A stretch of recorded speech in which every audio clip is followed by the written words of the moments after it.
Precolonial Black Africa by Cheikh Anta Diop. Chapter 8, Intellectual Level, Teaching and Education. The University. As in the Western Middle Ages, teaching was in the hands of the clergy, which, in the case of West Africa, was Mohammedan. Documents now at our disposal permit us to describe in detail the intellectual life of the university, particularly that of Sankore in Timbuktu. The student body was made up of all those who, regardless of age, were possessed of an insatiable thirst for knowledge. Today, it is difficult for us to picture the extent of this need among Africans of that period. The mosque was at one and the same time also the place of learning, the university. It was not an official building, but the religious undertaking of a devout Qadi, apparently helped, in the beginning at least, by the people. Thus, Qadi el-Aqib restored the mosque built by Muhammad Nadi, the work being finished between July 16th and August 14th, 1569. The great mosque of Timbuktu long remained unfinished until the Askia Daoud, passing through the town, undertook to assist the Qadi, saying to him, "What remains to be done, I shall take upon myself. It will be my share in this pious endeavor." The schedule of courses lasted all day, interrupted only at the times of prayers. Some scholars even taught for part of the night. Immediately following prayers, the students gathered around the professor, who imparted his teaching, commented upon the text, and discussed them with the students. These professors were not officially paid. They taught for the love of teaching. In return, they enjoyed immense respect and gratitude from their pupils, learning the Quran, and their more advanced students who, after mastering the Quran, went on to the various branches of higher education. On Wednesday, the day off from school, pupils and students each brought him some honorarium for him to live on. According to Kati, in Timbuktu, there were 150 to 180 Quran schools, and a professor such as one Ali Takaria each Wednesday received apparently 1,725 cowries. Each of his students brought him 5 to 10 cowries. The pupils of the Quran were also obliged to bring the wood for the fire around which the class met in the evening and at dawn. Teaching method. The current teaching method was scholastic. The discussions carried on in those days about the text might appear to us today as useless quibbling.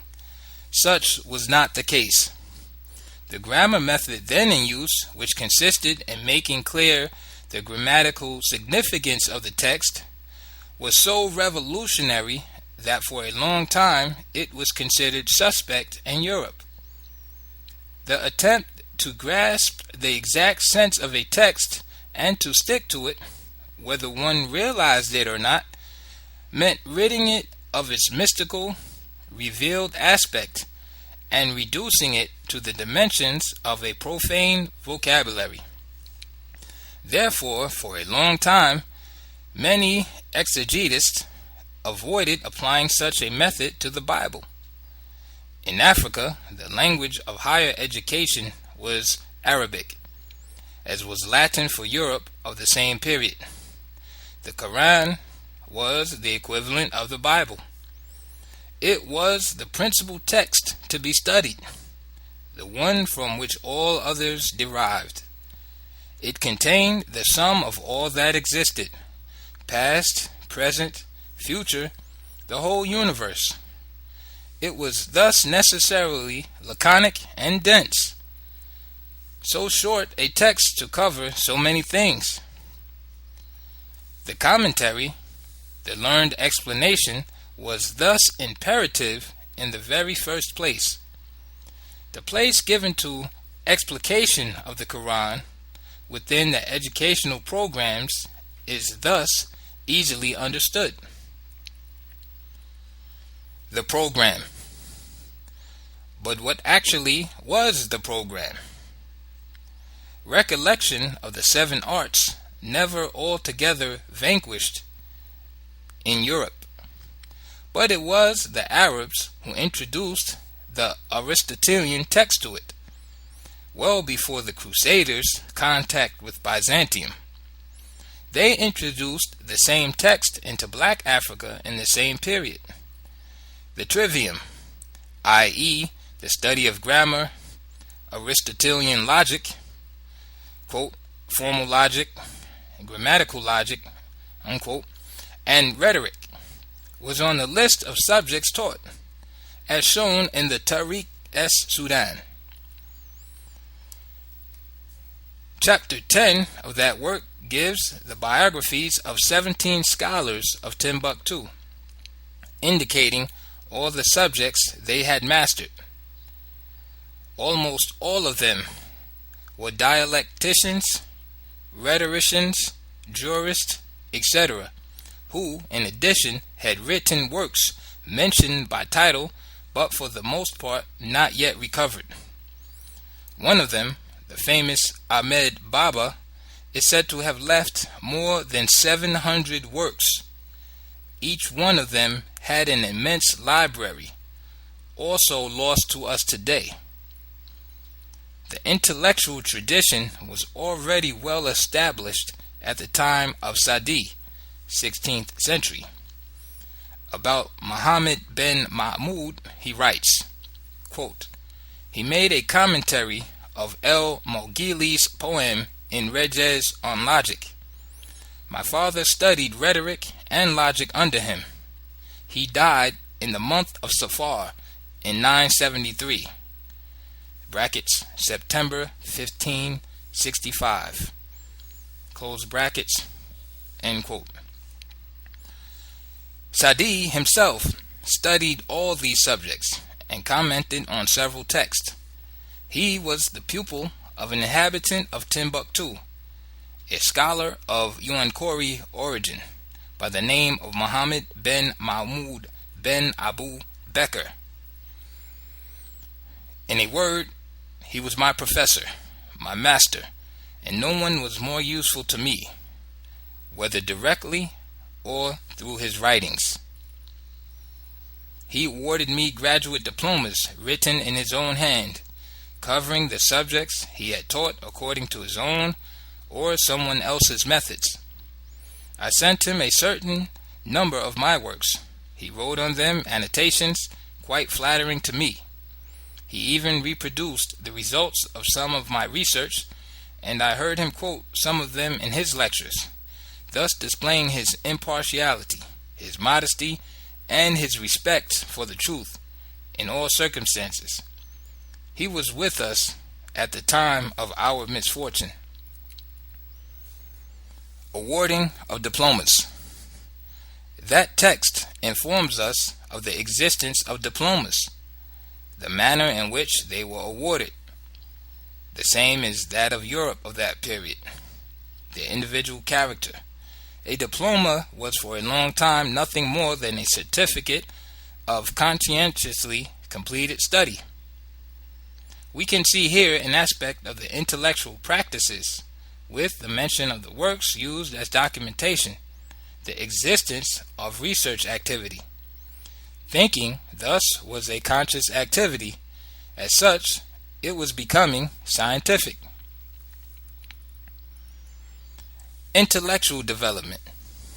In the Middle Ages, 4 centuries before Vlll wrote his Primitive Mentality, Muslim Black Africa was already commenting upon Aristotle's formal logic and practicing dialectics. Sadi mentions by name the dialectician El-Qualcanchandi, Students came from all directions, all regions. Quote, at this time, the city was full of Sudanese students, Westerners, in ardent pursuit of science and virtue. End quote. The quadrivium had also been introduced into black Africa by the same means at the same time. It did not develop there as well as the trivium. The four disciplines constituting it, arithmetic, geometry, astronomy, music, belong to the domain of science, of knowledge, which Muslims were led to neglect through a certain interpretation of the Quranic text. Since the latter covers everything, including the future, true science consisted in plumbing its depths. Religion was the center of everything. All knowledge was merely secondary for the mind. Whatever its practical value, such considerations held true for the entire Muslim world, Asian as well as African. In the 7th century, the Arabs, having inherited the learning of antiquity, were more advanced than the West in the exact sciences, which they, in large part, introduced into Europe. But whereas the West developed these sciences, the Arabo-African world merely remained where it was and even retrogressed in some areas. Islam made systematic development of the quadrivium superfluous. The race of Arab mathematicians, isolated researchers, progressively disappeared instead of fanning out. Europeans, on the other hand, were Ahlul Kitab, quote, those who believe in books, those of the books, end quote. Those who believe that solutions to all profane problems are to be found in nature and systematically devote themselves to this relatively vain pursuit. This situation has continued to our own day. My previously mentioned uncle boasted of being one of the few to have some knowledge of astronomy. To be interested in this realm of knowledge, considered vain because not leading directly to God. Yet a certain kind of scholasticism sees everything deriving from the divine unity, and should thus have led to the justification and revalorization of science. In the Murid community, the school at Guerde, a village in the Bio under Professor Mbake Buso, taught mathematics, applied mechanics, some aspects of thermodynamics, steam engines, and especially the precise measurement of time, whatever the condition of the sky, this last activity being connected with the need to pray exactly on time. This school in the 1930s was well on the way to launching scientific research of the same quality as that which existed during the Renaissance, based exclusively on Arabic sources, without any direct influence from Europe. None of its members could either read or write French. Its astronomic knowledge was rather well developed because of the need to find the direction of Mecca by celestial observation, even beyond the familiar horizons. Yet it would be erroneous to suppose that its general level reached that of a class in elementary mathematics. Only the scientific character, the quality of thinking at the Guerde school, deserves our attention. Bachiru Mbake is today, in all probability, the marabout best versed in modern scientific movements. From our conversation in the summer of 1950, I learned that atomic physics is not beyond his ken. Cheikh Mbake is by far the one among all of them most extraordinarily open to philosophical thought. His double access to both French and Arabic has even permitted him to become acquainted with Marxism. Among the Tijanis, with whom I am less familiar, I believe Abdul Aziz, Amadou Sai, Mustafa Sai, Malik Sai, and the young Sheikh Tijani Sai are best developed in the areas of knowledge. The structure of Marabout society, its present-day customs and concerns are exactly the same as 400 years ago, as the Tariq-es-Sudan allows us to see. The Sudanese scholars of the African Middle Ages were of the same intellectual quality as their Arab colleagues. At times, they were even better. Thus, Abderrahman el-Tamimi, a native of the Hejaz, brought to Mali by Kankan Musa, was able to discover. He settled in Timbuktu and found this city full of Sudanese legal experts. As soon as he realized that they knew more than he in legal matters, he left for Fez, devoted himself to the study of the law there, then returned again to Timbuktu to settle here. The books by Kati and Sadi prove that historical consciousness existed in a very definite way, with a feeling for dating events very precisely. Kati went even further and expressed his fear of passing errors on to posterity. The Tariq-es-Sudan gives not only the year, month, and day, but even the hour whenever possible. Upon verification, these dates turn out to be exact in almost all cases. It was customary to work from documents, to quote earlier or contemporary authors, to build oneself immense libraries at the cost of sacrificing all other needs, and to write books oneself. Kati commented at length on a mutilated safe conduct, considered to be a document. The writings of Kalima Diakati, a scholar at the court of Lat Dior, circa 1858, Amadou Bamba, El Hajj Malik Sai, Musa Ka et al. Are merely the continuation in our own age of this powerful intellectual movement of earlier centuries. Writing was done on paper, and calligraphy became an art, as in Europe in the Middle Ages. He, Askia Daoud, was the first to order the building of libraries. He employed scribes to copy manuscripts, and he often made presents of these copies to the ulemas. Askia Kati's son tells of the beneficence of Askia Daoud toward his father.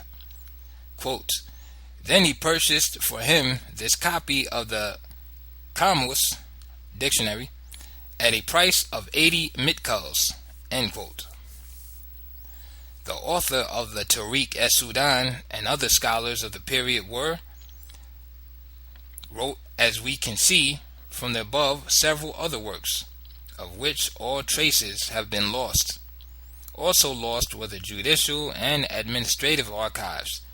Assistants of Qadis kept minutes of the sessions, but tons of documents have disappeared. It may be that those manuscripts, of which students of the time made several copies, now lie dormant among the remains of forgotten hereditary libraries in the Sudan. It was in just such circumstances that the Tariq-es-Sudan and the Tariq-el-Fatat were discovered. So it is worthwhile to keep looking for such documents in the archives and libraries of North Africa, Spain, Portugal, Egypt, Baghdad, and perhaps even in Chinese annals. Our Arab scholars have their work cut out for them.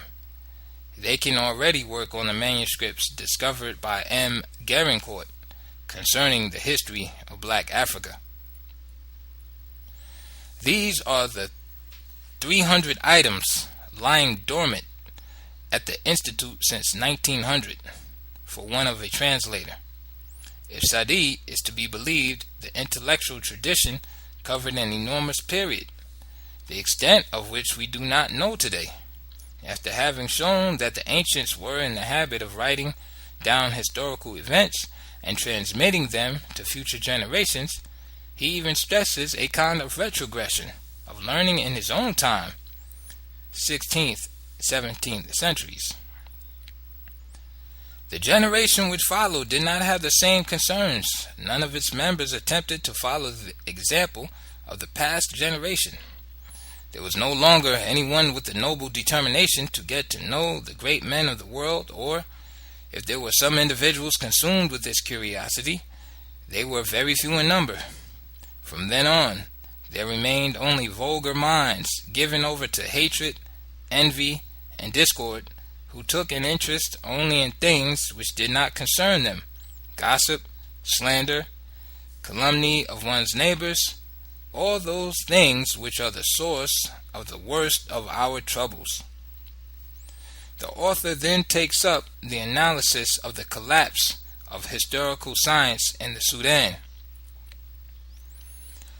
I was witness to the ruination of historical science and its collapse, and I observed that its gold pieces and its small change were both disappearing. And then, as the science is rich in gems and fertile in lessons, since it gives man knowledge of his own country, his ancestors, his annals, the names of heroes and their biographies, I beseeched divine assistance and undertook to record myself all that I had been able to glean about the Sudanese princes of the Songhai race, recounting their adventures, history, exploits, and battles. These texts, written by a black scholar in the 17th century, permit us to form an exact picture of the intellectual level of the African elite of the period and their scientific and ethical aspirations. They reveal, among other things, the historical consciousness of the author and the importance he already accorded to history in the life of a people. Since Sadi was subsequently named Imam of the Mosque of Sankore, we may gather some idea of the general level required to fill that office. His work methods, like those of Kati, which we will examine later, reveal a highly rational and deductive mind. We should not be misled by the occasional supernatural events related in these writings. According to Islam, as well as other religions, the divine world does not conform to earthly logic. This same supernaturalness is found in other Arab scholars, such as Bakri, who reports on the basis of witnesses' accounts, which he seems completely to believe, the coupling of goats with plant life. This is in the description of the impregnating of small goats in the city of Iserni on the upper Senegal. Kati devotes a paragraph to the etymology of Sani, gives the names of the authors who are his authorities, such as Baba Guru, discourses on the date of the introduction of the titles of Askia and Haikoi, quotes various documents and discusses them in deep detail. He had carried out an extensive inquiry into the common origin of the Sunnis, the Askia Muhammad, and all those with the surname of Moy. Meanwhile, I questioned all the people I met coming from Kanaga, Bitu, Mali, Diafernal, etc., inquiring of them whether in their respective countries there was a tribe called Moeka or Moy Nanko, and they all answered, "We have never seen nor heard of anything like that." The author was very conscious of his duty as a researcher. The building of the Kanfaris capital was then begun. From our research concerning the chronological history of this period, it appears that the time was the year 902, September 2nd, 1496 to August 29th, 1497. The number of masons employed at the start was exactly 100. They were under the direction of one Uwahab Bari. Long before colonization, then, Black Africa had acceded to civilization. It might be argued that these centers of civilization were, for the most part, influenced by Islam, and that there was nothing original, nothing specifically African about them. All that has gone before allows us to evaluate that. Moreover, we have already stressed that Christian Europe at the time was no more original than Mohammedan Black Africa. Latin, until the 19th century, had remained the language of science. Gauss, quote, the prince of mathematics, unquote, wrote his memoirs in Latin. Forgetfulness of our past now becomes a tangible fact. Just as much as the documents allow, as we have done, the resuscitation, the defossilization of African history for the last 2,000 years or so. Just that much has the memory of it had been driven from our consciousness during the colonial period. Alongside Islamized Sudan, in the region of Benin, another strictly traditional center of civilization shone with incomparable brilliance, one can say, without exaggeration, that the realistic art of Ife and the Benin, with its harmonious proportions, its balance, its serenity that makes one think of certain Greek works of the 6th century, represents African sculptural classicism. The Yoruba had been civilized just as well as the Islamized Africans. Entire studies should be devoted to that civilization. Black Africa developed its own scripts. In the Cameroon, there is a hieroglyphic script, the systematic development of which, by the Nduya, may be of recent date, but not so its origin. The syllabic script of the Vai and Sierra Leone and the cursive of the Bassa have been studied by Dr. Jeffries. The Sibiri system is alphabetical. In Sierra Leone, these scripts have been used for the writing of some modern texts. 5 years ago, an assembly was held to discuss both the means of defense against the invasion by Occidental characters and the introduction of foreign phonemes. Thus, it is a script which still has a certain vitality. It was customary to give to science a character of revelation. This made it more prestigious. Kati does not hesitate to attribute a goodly portion of the results of his inquiries to the benevolent genie Shamharish. He is the true revealer of knowledge. He was the one who permitted the origin of the Songhai and other tribes to be traced. By such thought processes, the Quran gradually was turned into a kind of book of thought.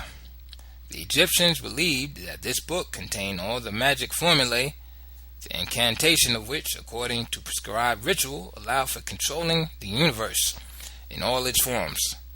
This frame of mind, which is found everywhere in Black Africa, reminiscent of the beliefs of the Middle Ages, had an influence on the Quran. Recitation of a given verse would allow one to find lost objects. Another verse would protect one from his enemies or from bad luck and so forth, because the prophet was supposed to have uttered them in identical circumstances. importance of the sharif. Along the same lines, one cannot exaggerate the importance of the sharif, i.e., the descendant of the Prophet, in the social life of the time. When Askia Muhammad made his pilgrimage, he begged the Abbasid Caliph Mulay Abbas to convince one of these holy personages to go and live with him in the Sudan. It was thought, indeed, that such a person radiated blessedness all around him. The ground he walked on, his clothing, everything he touched, all assured salvation. His look, his handshake was salvatory. The inhabitants of a whole country could thus accede to paradise by associating with a sharif living in their land. This belief explains all the consideration which Black Africa until our day has shown the sharifs. Not only were they exempt from all the duties of citizenship, taxes, etc., but they received gifts of impressive value. It was with a gift of 100,000 dinars, 500 slaves, and 100 camels, if we are to believe Kati, that Askia Muhammad greeted with the sharif sent from Mecca by Mulay Abbas. The latter did not hesitate to decree in a letter all sorts of administrative exemptions for the sharif as preconditions for his journey. Immediately upon receipt of this message, the Askia compiled by having his secretary, Ali bin Abdallah, draw up on the spot an edict granting all these privileges throughout the whole country, which he gave to his distinguished guests.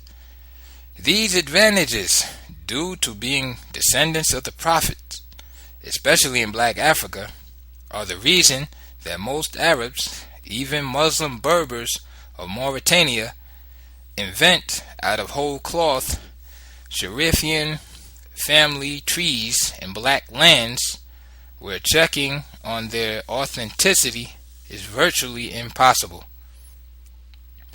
The offspring they leave here and there in large measure explain the claims of certain Africans of more or less mixed ancestry that they are of Sharifian origin. From 400 years ago, the time of Kati and Sadi, to this day, the situation has remained unchanged. The Sharifs, in order to hold and increase their prestige, make consummate use of drugs, opium and hashish, which they discreetly mix with tobacco for smoking or give to their followers, the talibs, to chew. This gives rise to wonderful visions. The believer who comes back to his senses when the effects of the drug wear off is thus convinced that the gates of heaven were opened to him for a moment, and that he was thus miraculously, divinely transported to paradise. Such practices in those days were in common use throughout the religious Orient. Askia Muhammad fell victim to them as soon as the holy personages he had so loudly called for arrived.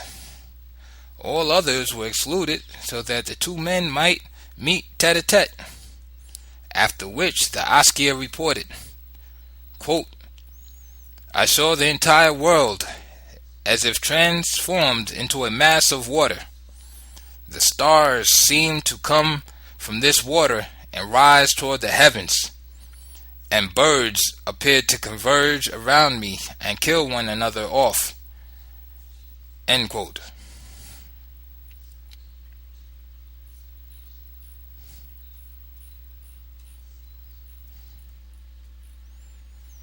Survival of the black tradition in education. It is now time to examine what parts of traditional education survived the experience of Islam. The African has an apparently paradoxical conception of the formation of the individual and character building. He believes that it is during earliest childhood, before the setting in of noxious habits, that body and mind must be trained for both physical and mental endurance. The Quranic school in Mohammedan Africa became the place for such training. Attendance begins between the ages of 4 and 5. Outside of such large cities as Dakar, Saint Louis, Bamako, etc., children are separated from their parents for months and even years. It is the exception for one to choose a teacher from the same village. In that case, the child would not be in the condition of material and moral isolation considered indispensable to the formation of his personality. He would be the victim of an excess of maternal affection. I was thus sent for 4 years to Koki, returned to Jebel Plateau, and then again to Kur Sheikha, Ibra Fall. On average, one can recite the Quran at age 11 without being able to translate a single passage of it. One is even at that time able to write out the entire text from memory, including proper punctuation. This first cycle of study, which ends at age 11, constitutes the primary level. Next, one enters upon what may be called secondary and higher education, having as its program the study of grammar, Mohammedan law, and history, especially that of Islamized Asia, as well as the theoretically prohibited subject of the Kabbalah, which is useful for making talismans. Quranic verses are also used for this purpose. Before Islam, children were marked by the period spent with other members of their generation at the time of circumcision. This lasted approximately 1 month, the time it took for the operation to heal. Ordinarily, one was circumcised at age 20. This custom was altered in Muslim Africa, where the child was circumcised as early as possible, between 6 and 10 years of age, during the time of his Quranic schooling. However that may be, all the groups of circumcised form classes by age and are initiated into the secrets of the universe on the same day, at the completion of this ordeal. A bond of solidarity is thus established that lasts throughout life. It implies mutual support in the time of misfortune, loyalty, open camaraderie, and wholesome familiarity. This bond is stronger than that uniting soldiers having served in the same outfit, for one feels a kind of religious or moral fear of breaking it, or not respecting the obligations inherent in it. One is, according to a Wolof expression, a Vlll, that is, a member of the same local. The local is the fortuitous establishment set up by the circumcised individuals themselves, outside the village, far from any other habitation, and especially far from women. An older, already circumcised individual, having had the experience, directs all the local's activities for the whole period. Being already initiated, along with some of his co-evals, he works for a month at initiating the younger group. During the day they go hunting, armed with 2 sticks called lenge, used to bring down poultry when they break into a village to grab supplies by main force. Tradition tolerates this kind of plunder in the circumstances. The marauders' faces are covered with ashes making them unrecognizable. They paint their bulbuls, their Phrygian liberty caps, sometimes even their faces. At night, they gather around the fire at the local to sing and solve the riddles of the Laobc, the second in command of the local. These songs are the purest variety of lay folk poetry in Black Africa. They deserve to be collected from one end of the continent to the other. They contain practically all the riddles the circumcised youth is expected to solve. He must understand and explain the significance of the allusions made in them, the true meaning of their special vocabulary. By the training the circumcised lad is given, the discipline to which he is subjected, the local is, in more than one way, reminiscent of the army barracks. It puts the final touches to his education, is his rite of passage to maturity, and his entry into the city, in the sense of that term in antiquity. There is a tendency in Muslim Africa to neglect physical education, especially among the clergy. This is not a new situation. Sadi had emphasized its drawbacks. When the scholars of Timbuktu, fleeing Sunni Ali, wanted to go on camelback to Biru or Alata, they had the greatest difficulty in remaining on their mounts, for they were so weak and emaciated, so unaccustomed to physical exertion. On the day of departure, one could see mature men with full beards trembling with fear when they were to mount the camels, then tumbling back to the ground as soon as the animals rose to their feet.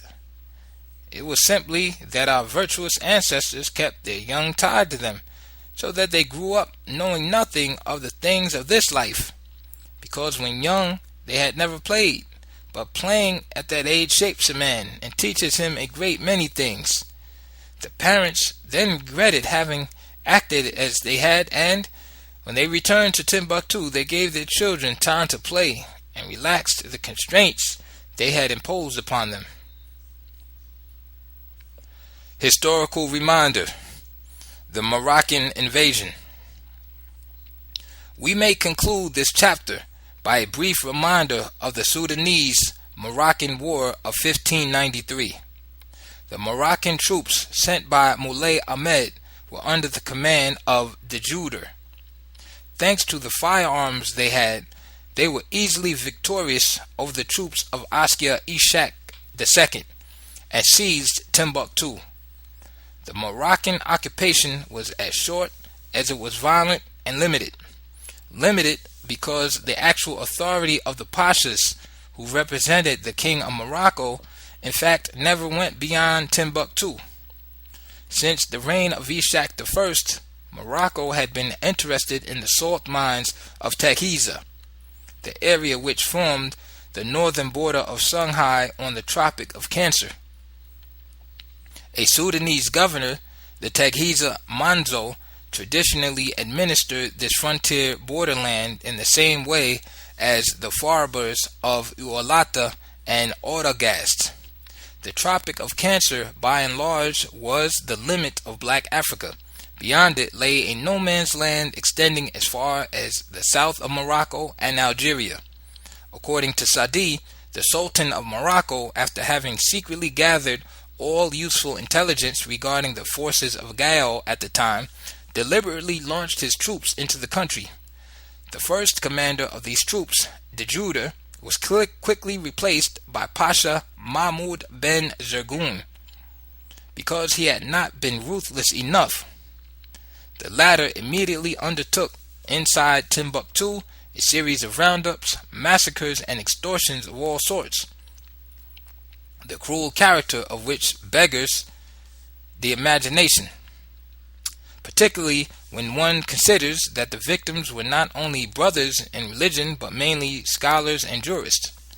The entire Sudanese intelligentsia were tricked into congregating in the Sankore Mosque and captured.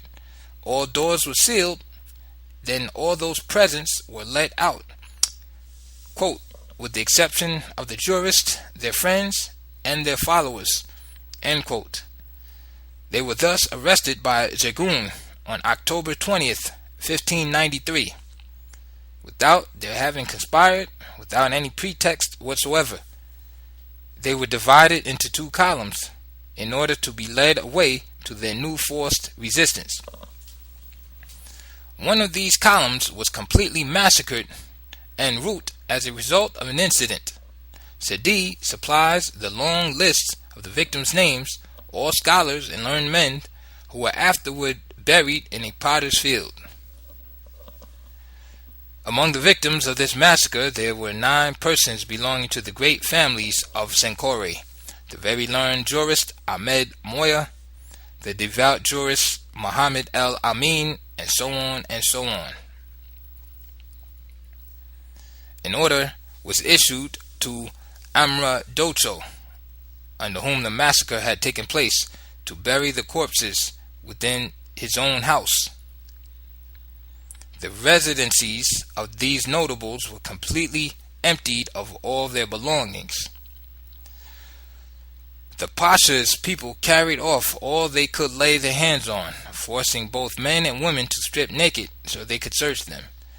Then they abused the women and led them as well as the men away to the Kasbah, where they were held captive for 6 months. At the end of this period, the prisoners were deported to Marrakesh. The famous Ahmed Baba, the highly educated scholar of Timbuktu, was among them.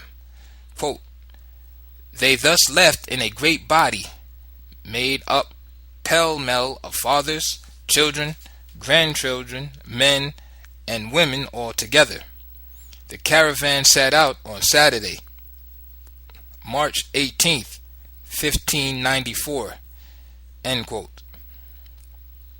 Zergun was later to be disgraced for having given the Sultan only 100,000 mitkals out of the immense booty he had extorted from the Sudanese.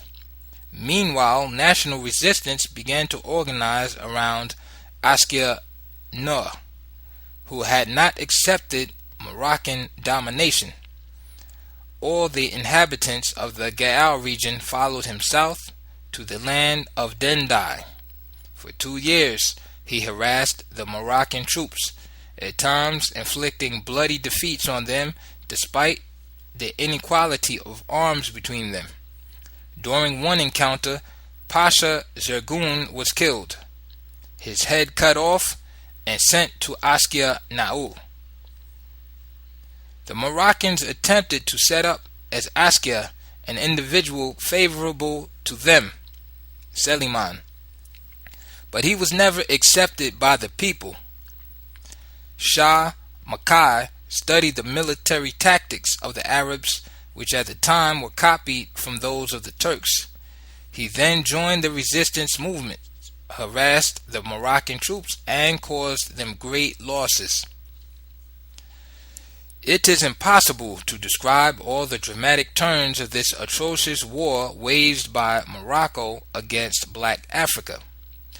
Our quotation on page 195 gives an idea of the extent of the desolation, poverty, and ruin into which the country had fallen.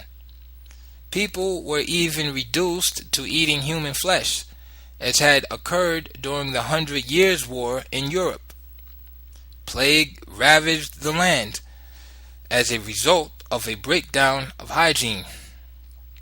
Kati and Sadi agree in situating at this time the corruption of morals and especially the introduction of sodomy into Black Africa. One could not completely enumerate all the evils and losses suffered by Timbuktu through the installation of the Moroccans within its walls. One could never exhaust the list of atrocities and excesses they committed there. In order to build boats, they ripped the doors off houses and chopped down the city's trees. Moroccan authority rapidly waned. The pashas, who were obeyed less and less even in Timbuktu, tried to distance themselves from the Sultan and became local pseudo-chiefs. The Moroccan army, some of whose members were Spanish mercenaries, left in Sudan what were called armas. These were the half-breeds of Timbuktu, born of the occupation. The last of the pashas were chosen from among them. It is out of concern for historical truth that we today recall these painful events. End of chapter 8. Precolonial Black Africa by Cheikh Anta Diop. Chapter 9. Technical Level. This chapter deals with the creation and development of techniques in pre-colonial Africa. From this viewpoint, architecture assumes special importance, judging from the remains of it found on the continent. Architecture in Nilotic Sudan. According to all the documents currently available to us, the Sudan was one of the earliest civilizations in Black Africa. It was the Ethiopia of antiquity. Present-day Ethiopia was merely an eastern province which was not separated from it until well after the Ptolemaic era in Egypt. The discovery of the ancient capital of Meroe by Caeliod, following the information given by Herodotus and Diodorus Siculus, has allowed unearthing of the sub-foundations of several ancient structures. Lepsius later discovered the foundation of an astronomical observatory there. On the walls of this edifice was found a scene representing persons operating an instrument which it might not be inappropriate to call an astrolabe. There was also found a series of numerical equations relating to astronomic events which occurred 2 centuries BC. Still standing around the capital are 84 pyramids, which, like those in Egypt, were royal sepulchres. Also some temples, such as the one at Semna. Architecture in Zimbabwe. In the Zambezi River basin of Zimbabwe, formerly Rhodesia, monumental ruins, today fallen into disuse, cover a surface practically as large as France.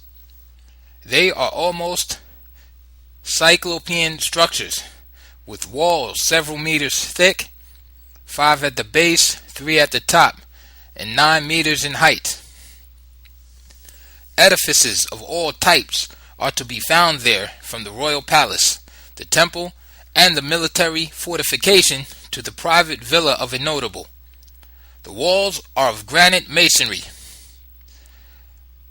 De Pedros, quoting Miss Catan Thompson, cites an opinion according to which these remains might be attributed to the present-day Bavenda tribe of South Africa for the following reasons. The peoples proved that they knew the uses of stone, as evidenced by the Dzata ruins left by them in Zimbabwe. Moreover, the instruments of divination found in Zimbabwe are those of the Venda cult. In any case, the notion of attributing these ruins to a non-African, non-black people, Persians, Arabs, Phoenicians, or Israelites, King Solomon's mines, is once and for all invalidated. All of the digs carried out so far at the site have indeed yielded only Bantu-type skeletons.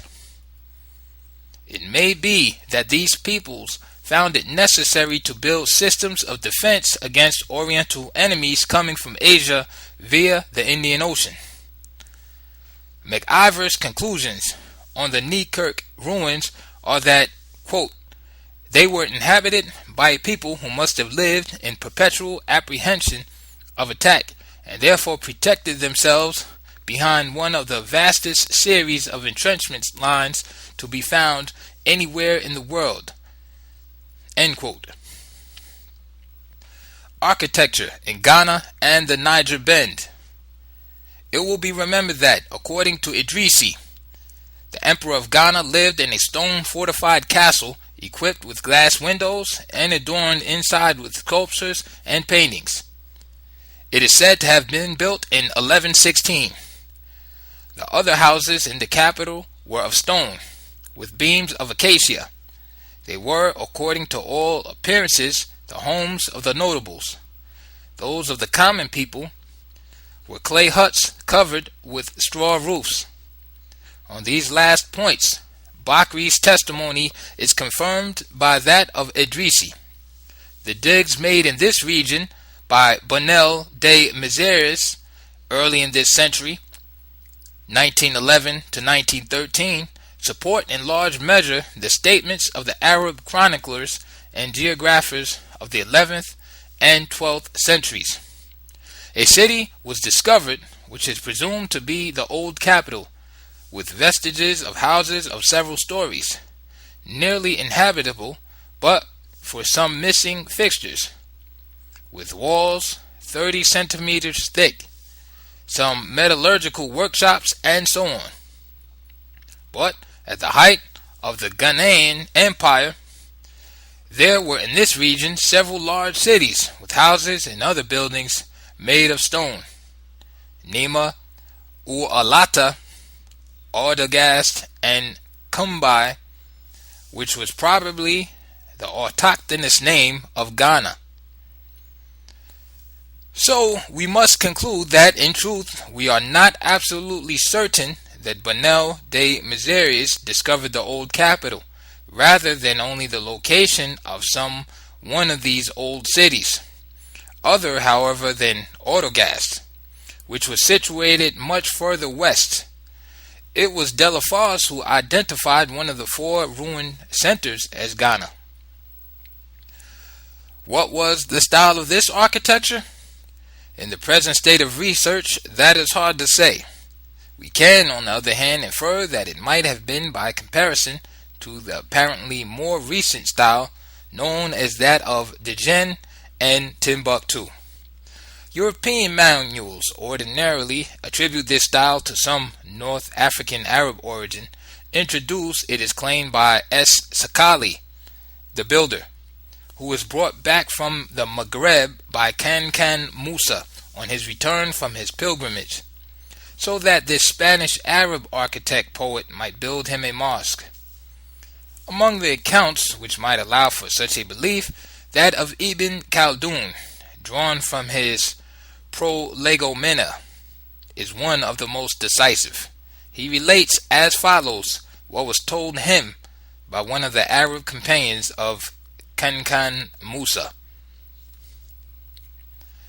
We accompanied him as far as the capital of his kingdom, and, as he wished to have a new reception hall built, he determined that it would be solidly constructed and overlaid with plaster, for such buildings were as yet unknown in his country. Abu Ishaq el-Tujen, S. Sakali, a man skilled in several arts, undertook to fulfill the king's wish, and built a square-shaped hall surrounded by a cupola. He employed all the resources of his genius in this construction, and having overlaid it in plaster and adorned it with arabesque and brilliant colors, he made of it an admirable monument. On rereading this text attentively, we realize that the authors went greatly beyond what it allows us to affirm. In the first place, it deals with a reception hall and not a mosque. While they have it that S. Sakali built a mosque, the ruins of which can still be seen at Gal. But the architectural details as revealed in the text are even more interesting when contrasted with those of the style alleged to have been imported. Khaldoun is categorical: a square hall surrounded by a cupola and decorated with arabesques. Now, these three architectural features, which characterize the style allegedly introduced by S. Sakali, are absolutely not to be found in the Sudanese style. The buildings that are never square, but rather oblong. There are never any arabesques. Its soberness of line, its massive rather than frail appearance, and the absence of arabesque would seem to make it the lone Arabic art form not authentically Arabic. There are never any cupolas in the whole area of West Africa, from the Sudan to the Ivory Coast. It is impossible to find the slightest cupola atop any one of the mosques built in this style.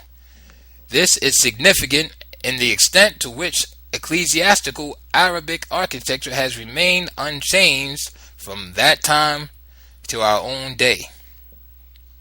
By contrast, the pyramidal columns enjambed into the wall and the pointed sides that characterize Sudanese style have no parallel in either Arabic or European architecture. There is lacking any explanation of the devices by which a people might export what it does not have. It would indeed be paradoxical for a makeshift architect, an amateur, as S. Sakali was, to be able to import into a foreign country a style which did not exist in the architectural traditions of his own country. This elementary condition would have to be fulfilled for the supposition made in the manuals to become acceptable. It is more judicious to abandon this erroneous interpretation of the text, which consists of making them say what simply is not in them out of the desire to defend one's cherished notion. There is as much difference between the Arabic style of whatever period, including Spain, and that of the Sudan, as there is between a Gothic cathedral and a Romanesque basilica. It must also be pointed out that it is in the construction of mosques that Arab architecture is most immutable.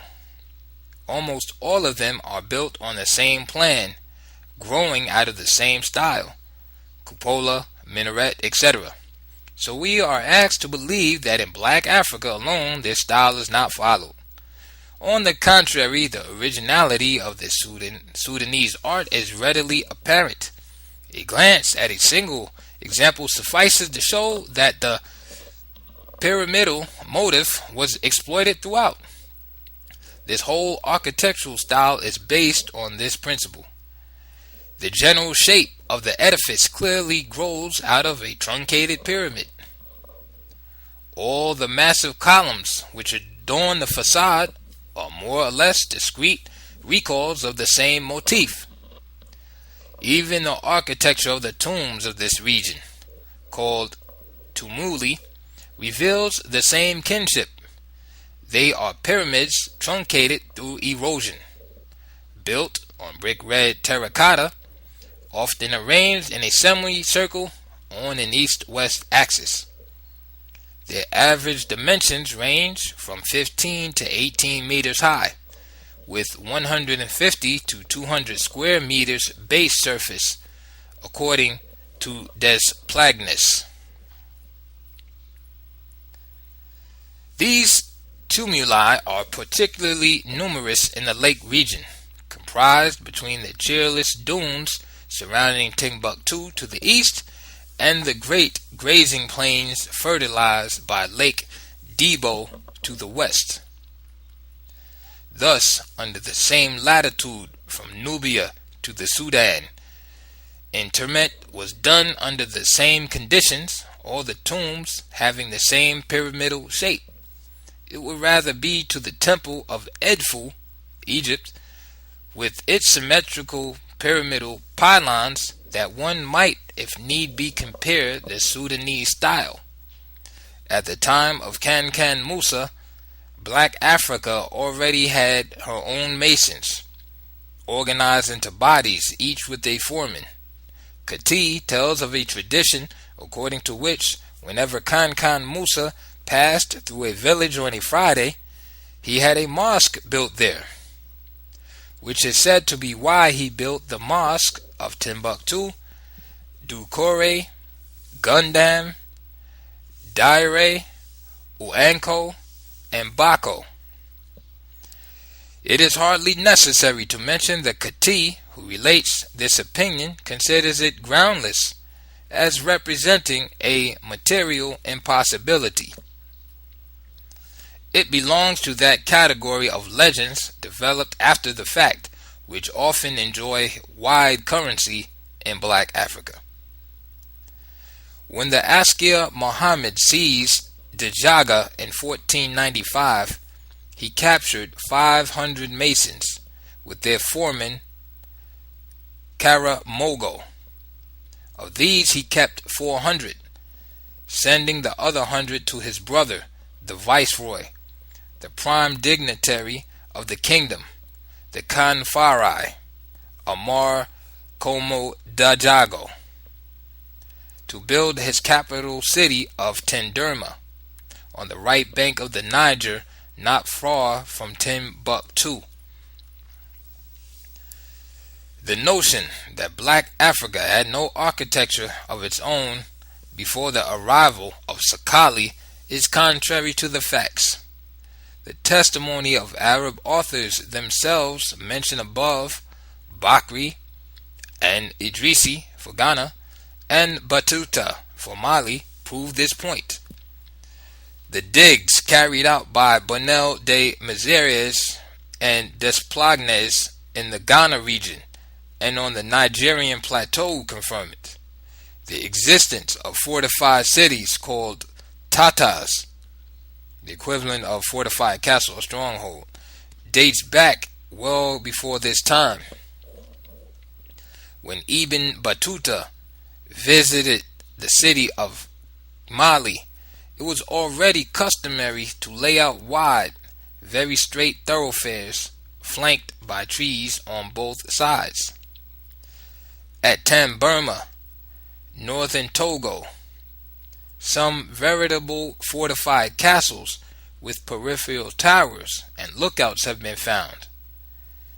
This architecture is all the more interesting in that its style is an extension, by artful exploitation, of the lines of the customary hut. In former times, the palace of the Oni of Ife, quote, was a structure built of authentic enameled bricks, decorated with artistic porcelain tiles and all sorts of ornaments, end quote. The houses of the Habes, the Dogon study by Marcel Grial, are built of stone, with several stories cut into cliffs. Some of these buildings are partially below ground level and thus have subterranean cellars. The tiered attics, in the shape of parallel epidal towers, are of a style directly related to that of the crenellated walls of the Tatars and Sudanese mosque. Finally, despite the hiatus in jumping from recorded history to prehistory, the Saharan period before the last great drought, 7000 BC, seems to be part of the cultural cycles of Black Africa, if we are to judge by the cave paintings brought out by Henry Halote. Metallurgy. From Nubia to Senegal, still along the same latitude, which seems to belong to the same area of civilization, active blast furnaces produced the iron required for technological and economic activity. It is almost certain that wood was the fuel used. The use of metallurgy in black Africa dates back to time immemorial. Mining of ore, smelting of metal, and working with it were not taught to Africans by any foreigner. In 1956, M. Leclant, director of the Center for Egyptian Studies at the University of Strasbourg, during a lecture at the École des Hautes Études, alluding to the British metal industry, strongly pointed out that in classical times, Nubia, Meroe, was comparable to Birmingham in metallurgical production and distribution. Today, the blast furnaces of the Baya, Duru, Namche, Techamba, Wute, Margi, Bata, Dama, etc. are still in operation. The appearances in bronzes of the Benin of knights arrayed in all manner of cuirasses, armored from head to toe, seems to prove that metallurgy was put to all kinds of uses, for all of this armor was, without doubt, of local manufacture.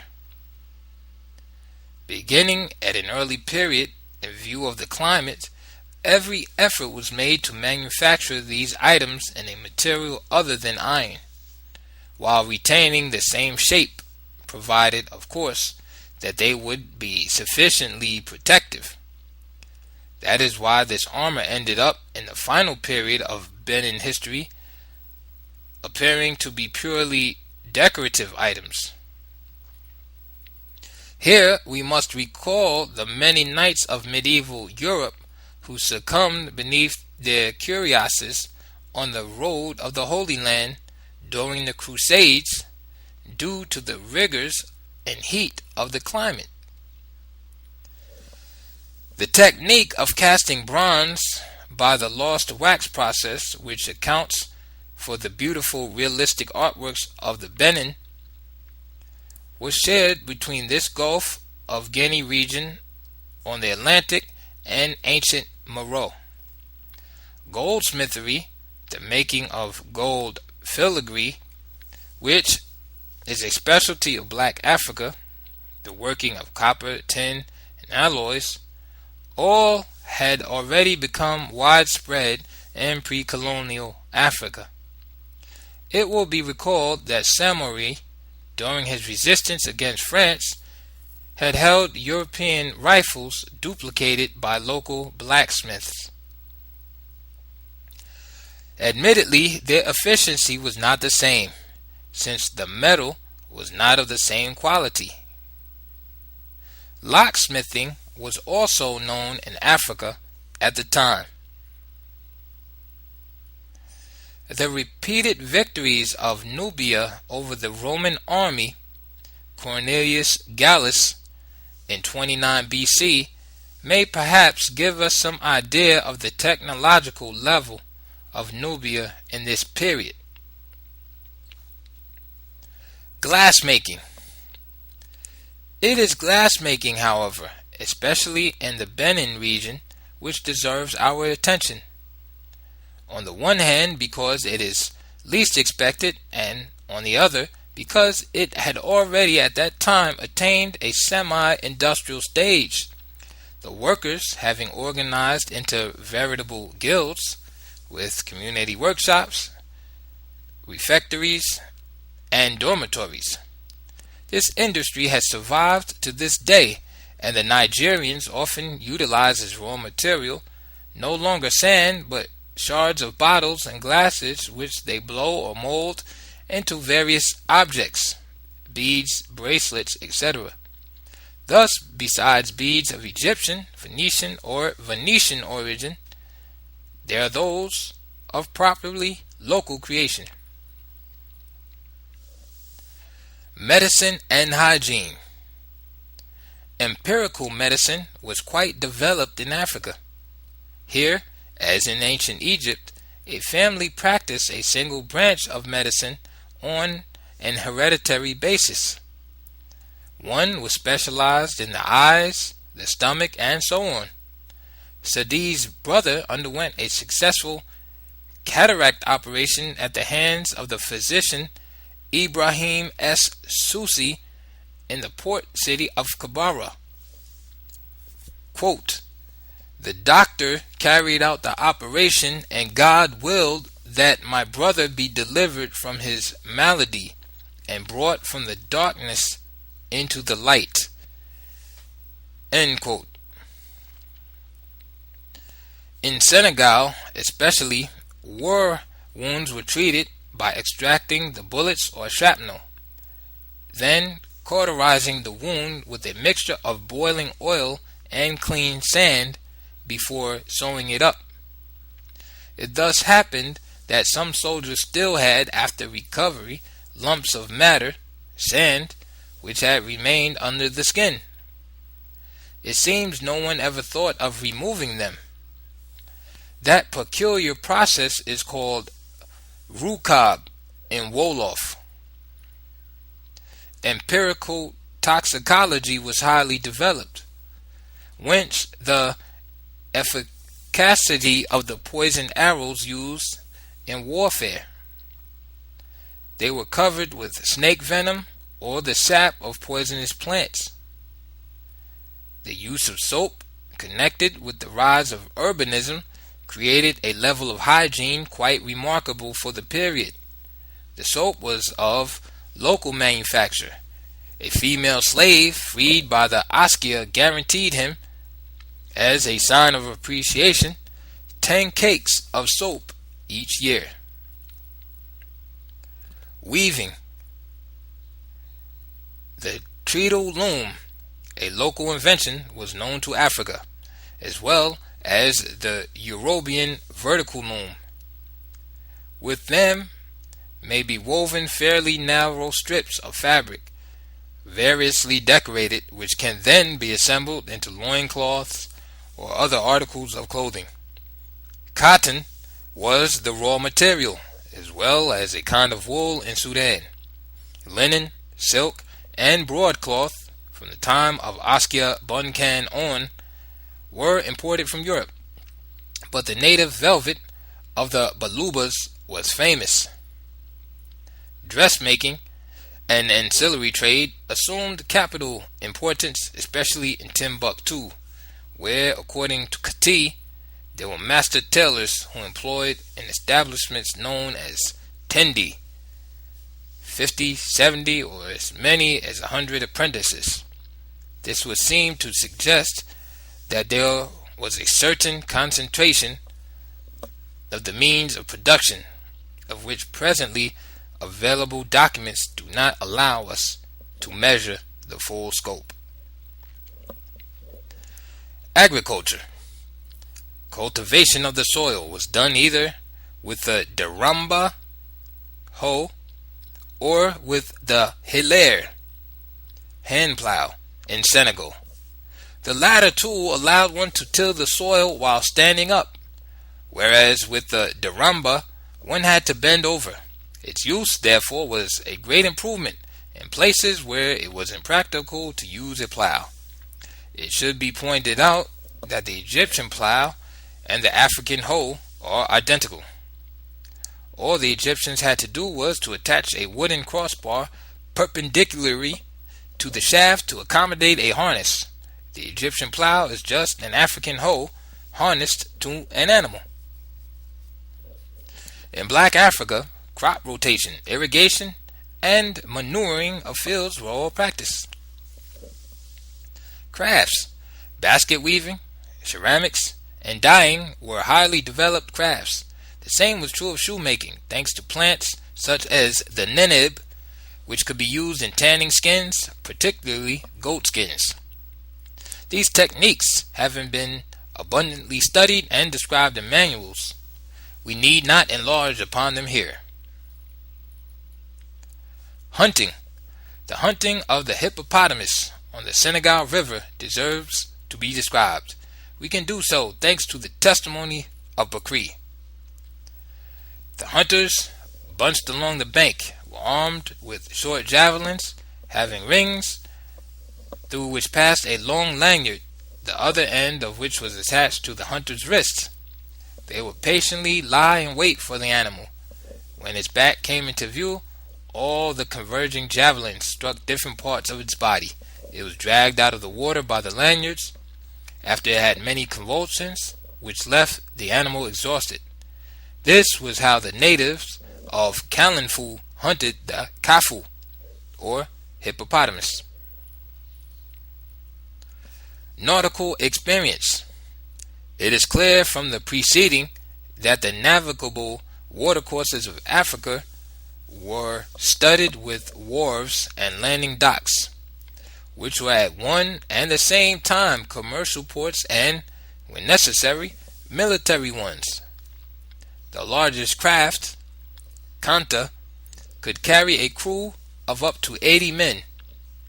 On the Niger, in place of the inverted sails characteristic of black Africa, the boats were covered by a mat that formed a kind of roofing against the elements. The Askia alone owned over 1,000 pirogues. Each of his daughters had one for transportation or pleasure cruises on the river, just as the Pharaoh's daughters had on the Nile. The question has often been asked whether the Africans ever left the continent by sea, whether to the west the Atlantic Ocean had allowed them, before the arrival of Europeans, to establish relations with any other country. Considering the enormous obstacles to overcome, all rivers have a bar. Specialists have tended to answer in the negative. This is the point of view of Professor Theodore Monod. Yet it seems that the Arabic documents allow us to shed some light on the matter. Muhammad Hamadullah, quoting Ibn Fadala at Omari, shows that the emperor of Mali, Kankan Musa's predecessor, made 2 attempts at exploring the Atlantic. In the first, he equipped 200 ships for a 2-year stay at sea. Only one of the captains was able to return with his vessel. The recital of the catastrophe he gave the king, instead of discouraging him, prompted him to undertake a second expedition.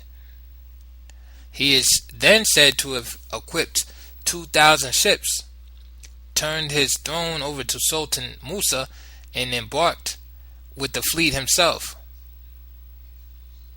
This time, nobody returned.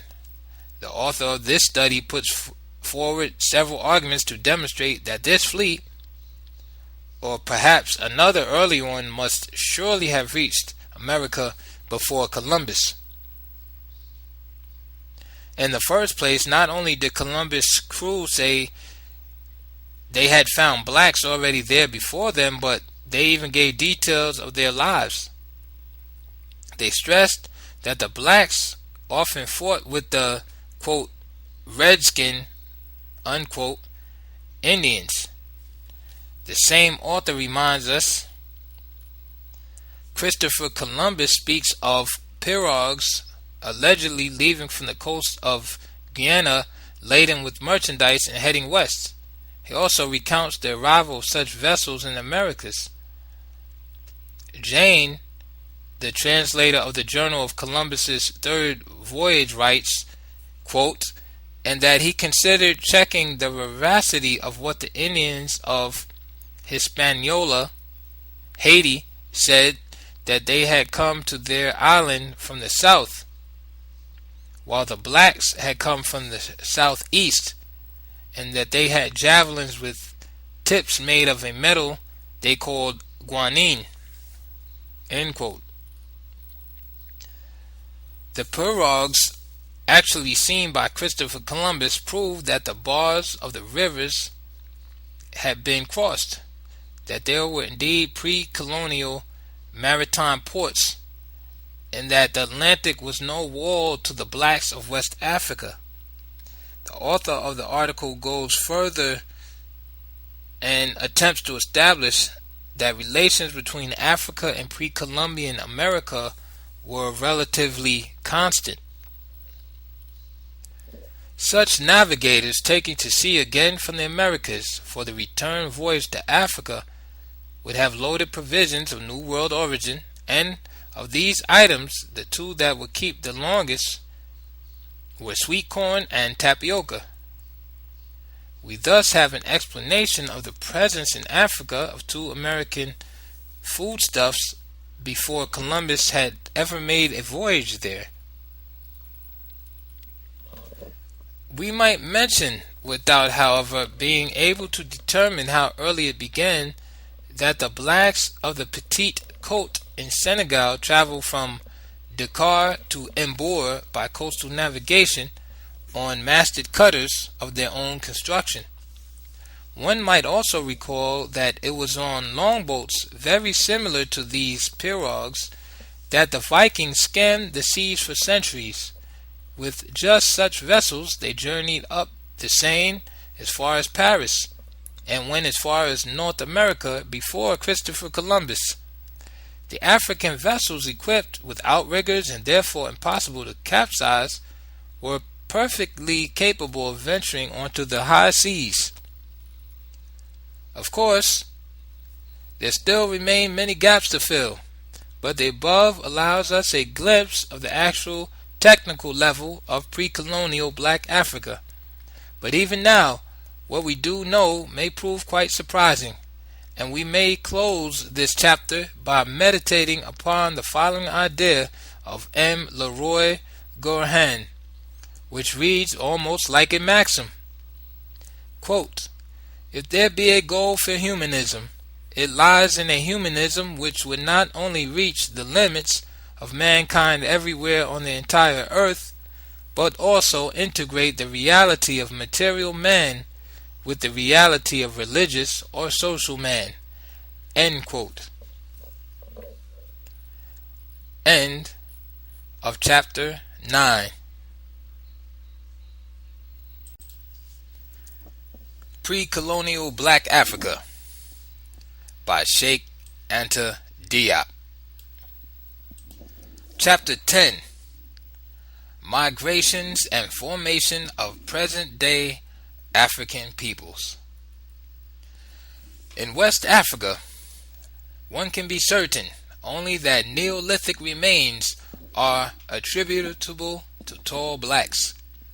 The Paleolithic are, generally speaking, of uncertain age. Some are found at Pita in Upper Ghana. The testimony of Herodotus about the expedition of the Nasamonians who left from Cyrenaica and of Hanno and Ctesippus converges to prove that in the 15th century BC, on the whole, tall blacks had not yet peopled West Africa, despite the more or less enigmatic mention made by Hanno of, quote, Lixist interpreters, end quote.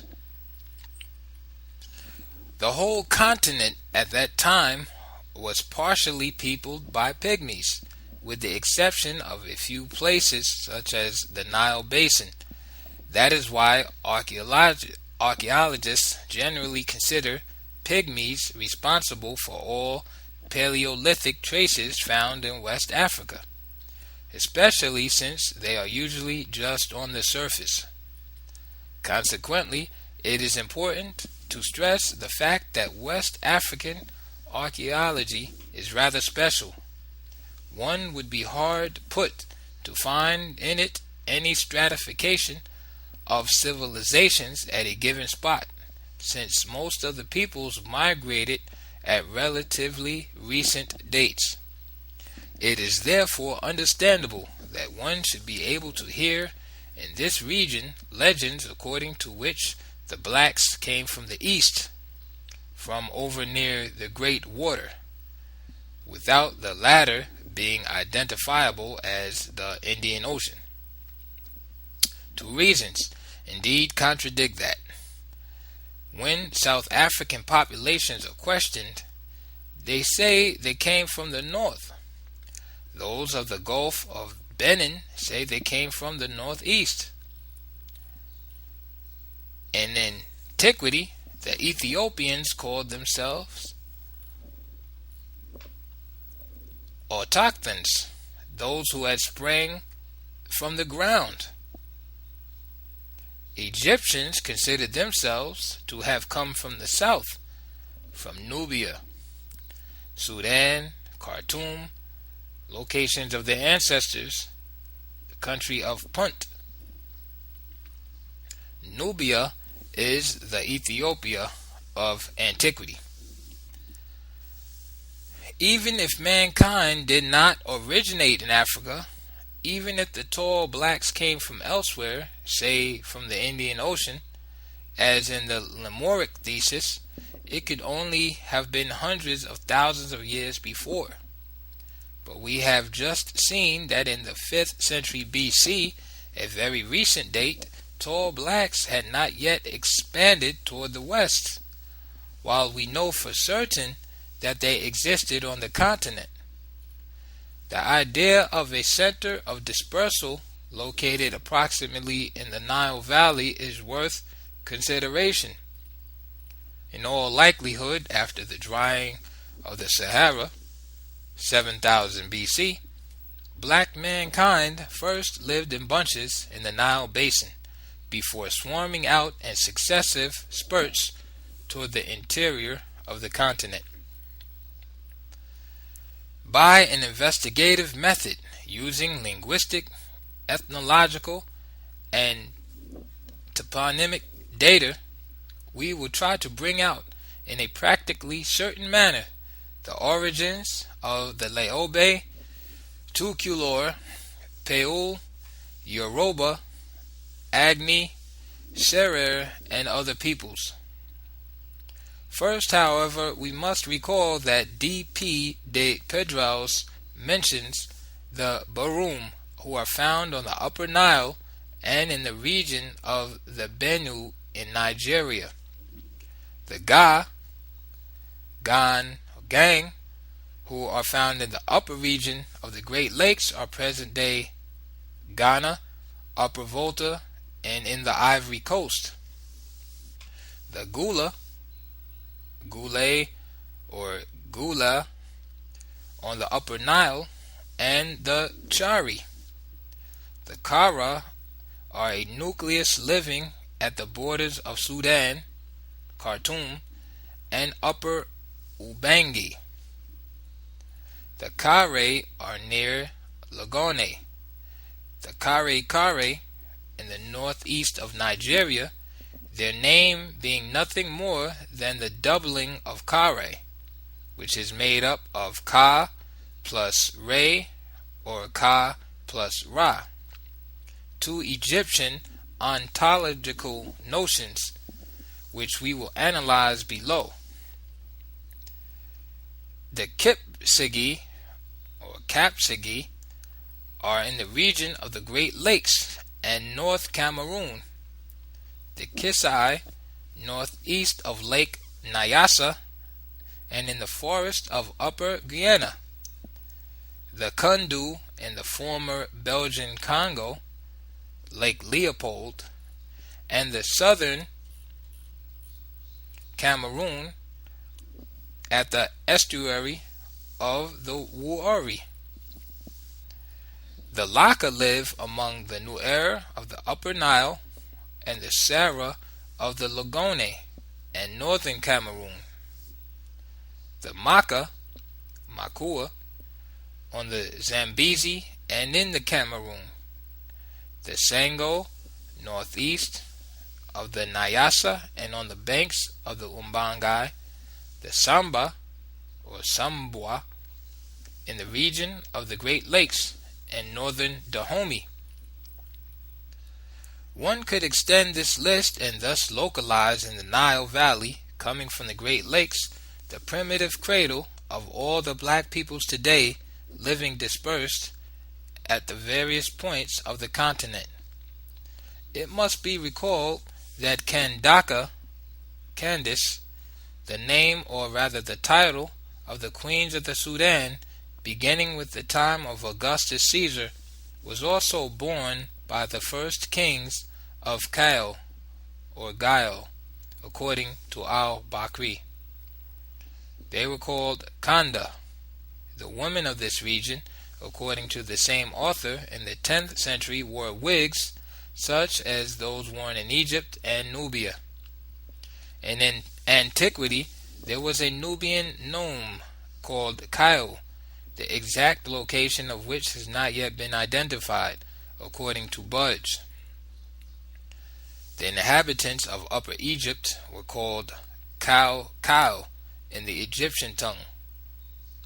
We know that Gael is both an abbreviation and a deformation of the real name of that city, Kal. Inhabitants of the interior of Senegal even today have the name of Kayor, Baal, which those of the coast, as in ancient Libya, are called Libu. They are the fishermen of the whole region of the Naye, coastal palm forest. In Old Egyptian, as today in Wolof, Kyle has the same meaning, high, and in both languages. Kal means inhabitants of high places or high plateaus. It can then be presumed that if present-day inhabitants of Kayor and Baal living on an absolutely flat plain still bear this name, it might be due to a geographical reminiscence explainable by migration, especially since between them and the coast, then and now, there were the Libu. It is likely that the populations who were forced to emigrate did not have time on the way to shed their habits. The inlanders, Kal would have settled in the interior, and the coasters, Libau, on the coast.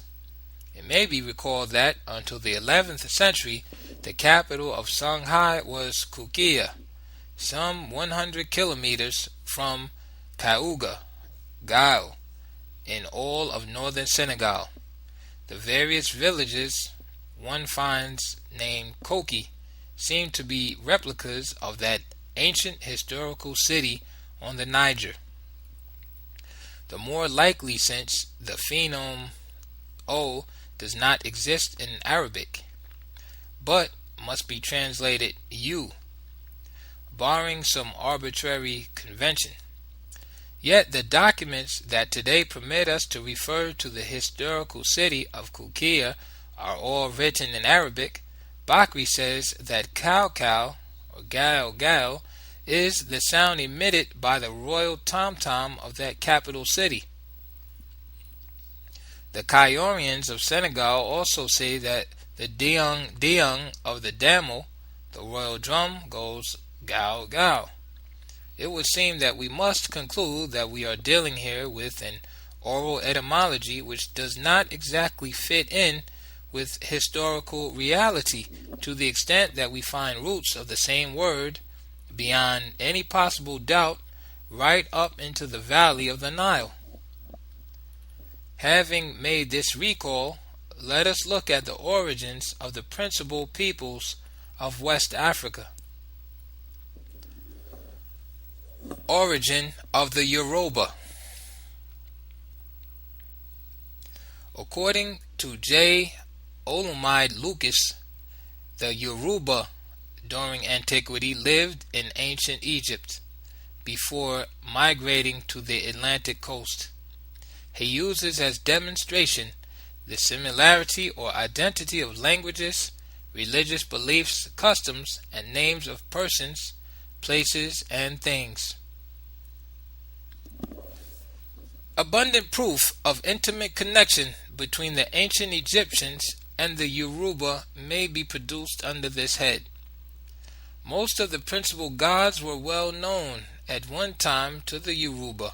Among these gods are Osiris, Isis, Horus, Shu, Sut, Thoth, Khepera, Ammon, Anu, Kansu, Khnum, Khopri, Hathor, Sokaris, Ra, Seb, the four elemental deities, and others. Most of the gods survive in name or in attributes, or in both. Ira Wo in Yoruba means the star that accompanies the sun.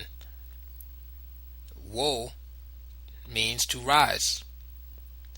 Kansu has turned into Asu, the moon. The linguistic variations are explained by the author on the basis of the phonetics of Yoruba. He reminds us that the ontological notions of ancient Egyptians, such as Ka, Akhu, Ku, Saku, and Ba, are to be found in Yoruba. He also points to the existence of hieroglyphics and expounds all these ideas at length over 400 pages. It may be pointed out that the, quote, Pope, end quote, of the Yoruba, the Ani, has the same title as Osiris, the Egyptian god, that there is a hill called Kuse near Ele Ife, and another of the same name in Nubia, near ancient Meroe, to the west of the Nile, in the very heart of the country of Kush. The name Kuso is repeated in Abyssinia. Origin of the Laobc. They would seem to be survivors of the legendary Sao people. As a matter of fact, what do we learn about the Sao from the Bornu manuscripts and the excavations of M. Luboff and my late professor Marcel Grial? These references tell us of the Sao that 1. Their name was Sael, So, or Sai. 2. They were giants. 3. They spent entire nights dancing. 4. They left innumerable terracotta figurines. And 5. These statuettes reveal an ethnic type with pear-shaped head. All 5 of these traits are found in the Laobc. Their sole totemic name is So, which has been mistaken for a Peul name. The only sacred object left them, the instrument which with they carve, is called a Sao Ta. They are all giants, the women averaging 6 feet in height, and the men 6 feet 6 or more, very easily. They have extraordinarily handsome limbs and are always built like athletes. Their skulls are pear-shaped, identical with those of the ethnic type seen on Sao statuettes.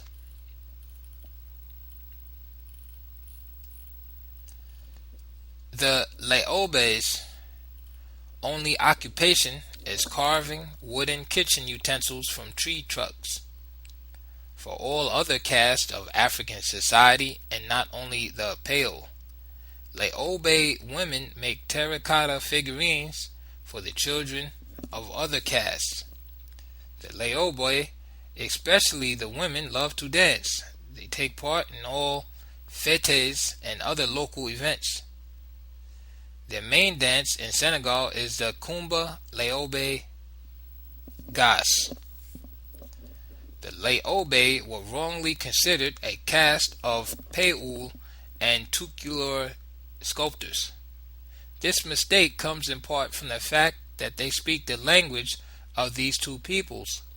It has been overlooked that the Laobc are always bilingual, at least in Senegal. They speak Wolof as fluently as Peul, but their accent in Wolof is not that of a Peul or Tuculor, which would not be explicable if they belonged to the same ethnic group as the latter. differing from them only in caste. The Laobc seem to be a people who have lost their culture and whose dispersed elements adapt according to circumstances by learning the languages of the regions in which they reside. The totemic names other than So, which they bear, reflect their mixture with the Peol, Tuculor, and other groups. The reverse is also true, and that explains why some Peol have the name of So alongside Ba and Ka. The Laobc live scattered over different villages in Senegal and elsewhere. They have no fixed dwellings. It is inaccurate to say that they inhabit the Fouta Toro in Senegal or the Fouta Djallon in Guinea, territories of the Tuculor and Peol. They form sporadic groupings within larger ethnic groups. The Laobc of Senegal can no longer pinpoint their original habitat. Their social organization has completely dissolved. They no longer have traditional chiefs. The most respected member of the group rides a mule, while donkeys are reserved for others. Thus, the case of Medsau Wediem, a very influential Laobc, but who could not properly be called a king. Moreover, he owed his influence mainly to his conversion to the Muridism of Amadou Bamba. The Laobc swear on the Sao Ta, which is used not only to carve but also to circumcise the young, a custom they seem to have borrowed from neighboring peoples. Origin of the Peol. At first sight, one might believe that the Peol branch originally came from that part of West Africa where Semitic Moors and blacks long remained in contact. Though the hypothesis of this crossbreeding must be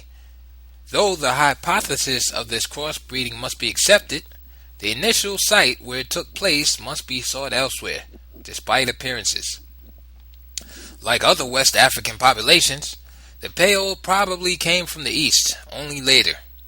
This theory can be supported by perhaps the most important fact to date: the identity of two typical totemic proper names of the Peol with two equally typical notions of Egyptian metaphysical beliefs, the Ka and the Ba. According to Moray, the Ka is the essential being, the ontological part of the individual which exists in the sky. Thus, in the text of the Old Empire, there is the expression to go to one's Ka, meaning to die. The Ka, united with the Zet, forms the Ba, the complete being reaching perfection and living in the sky. Zet was the part of the being that was purified in the, quote, jackal's basin, end quote, according to the Egyptian religion. Set, there is no Z in Wolof, and it automatically becomes S when used in a foreign word, means clean in Wolof. Obviously, it is not identifiable with the third totemic name of Sao, borne by some Peol. On the other hand, Ka and Ba, these two Egyptian ontological notions, are authentically Peol proper names, the only ones that must have had in the beginning. Ka, or Keo, in Old Egyptian means high, above, great, husband, standard, height. Whence the description of the word by hieroglyph made up of two arms extended toward the sky. It has the same meaning in Wolof, and one should make the connection with Cow mentioned above. Ba in Egyptian is represented by a bird with a human head living in the sky. It also is the name of the long-necked earthly bird. Ba in Wolof means ostrich. So it can be seen that these elements of Egyptian metaphysics underwent different changes depending on who transmitted them. whereas in Wolof the Egyptian meaning is retained. In Peul the words have become proper names. It is a known fact that until the 6th dynasty, the time of the Osirian Revolution, 2100 BC, the pharaoh alone was entitled to immortality, and consequently fully enjoyed his Ka and his Ba. It is also known that several pharaohs bore this name, among them King Ka of the Proto-Dynastic era, whose tomb was discovered at Abydos by Emilianu. The name of the Peul branch of the Kara or Kare would then come from Ka plus Ra or Ka plus Re. The other Peul names, such as Diallo, would have been acquired later despite appearances. As for their language, it has a natural unity with the other black African languages, especially Wolof and Serer, as shall be shown. The relative hatred which existed in olden times between the semi-nomadic Peul and sedentary Africans can be explained by the different lifestyles. The Peul frequently took advantage of unguarded fields to let their flocks graze in them, whence perhaps the origin of the evil, for this fact is far from accidental and its importance cannot be exaggerated. But the idea of a Peul hegemony in West Africa is just a legend. It does not conform to the documents. According to Kati Sadi, Sunni Ali made several expeditions against the Peul. He practically destroyed the clan of the Sankare. The survivors being so few, they could gather within the shade of one tree. Following one of these expeditions, Sunni Ali distributed several captive Peul women as concubines to those Timbuktu scholars who were his friends. Sadi says that one of them was his own grandmother. The idea that the nomadic Peul people was feared in pre-colonial black Africa is also unfounded. It grows out of a preconceived notion which tries come what may to exalt the pastoral life, for reasons peculiar to the authors.